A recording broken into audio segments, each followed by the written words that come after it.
আমাদের প্রিয় নেতা, আমাদের আদর্শের ধারক, স্বাধীনতার ঘোষক, যাকে ধারণ করে বাংলাদেশ জাতীয়তাবাদী দল বিএনপি আজকে এগিয়ে যাচ্ছে। আজ থেকে ৪৫ বছর আগে যে ফ্যাসিস্ট আজকে বাংলাদেশ থেকে পালিয়ে পার্শ্ববর্তী রাষ্ট্রে গিয়ে আশ্রয় নিয়েছে,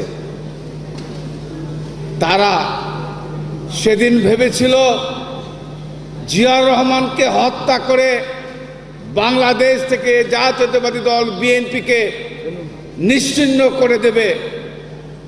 আজকে নতুনভাবে প্রমাণিত হয়েছে শহীদ প্রেসিডেন্ট জিয়াউর রহমান জীবিত জিয়ার থেকে শহীদ জিয়া সবচেয়ে বেশি শক্তিশালী। ওরা ভেবেছিল জিয়াউর রহমানকে হত্যা করে বাংলাদেশ থেকে বিএনপিকে নিশ্চিহ্ন করে দেবে। প্রিয় ভাইয়ের আমার, আপনারা দেখেছেন বাংলাদেশের যতগুলো অবাধ নিরপেক্ষ নির্বাচন হয়েছে, প্রত্যেকটা নির্বাচনে এই শহীদ জিয়ার আদর্শকে ধারণ করে বারবার বাংলাদেশের রাষ্ট্রীয় ক্ষমতায় এসেছে বিএনপি।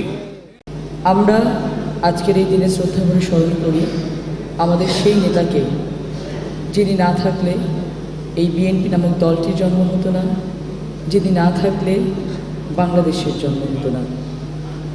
আমরা মুক্তিযুদ্ধের সময় আমাদের পিতামহরা, আমাদের পূর্বপুরুষেরা মৃত্যুকে একেবারে বুকে ধারণ করে মুক্তিযুদ্ধে ঝাঁপিয়ে পড়েছিলেন।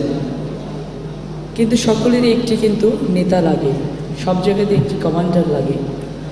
তার একটি আওয়াজ, তার একটি ঘোষণা সারা বাংলাদেশের মানুষকে কিন্তু সেখানে ঝাঁপিয়ে পড়তে অনুপ্রেরণা জাগিয়েছিলেন, এবং তার সেই ঘোষণার পরে কিন্তু সারা বাংলাদেশ জেগে উঠে আমাদের বাংলাদেশকে স্বাধীন করেছিলেন।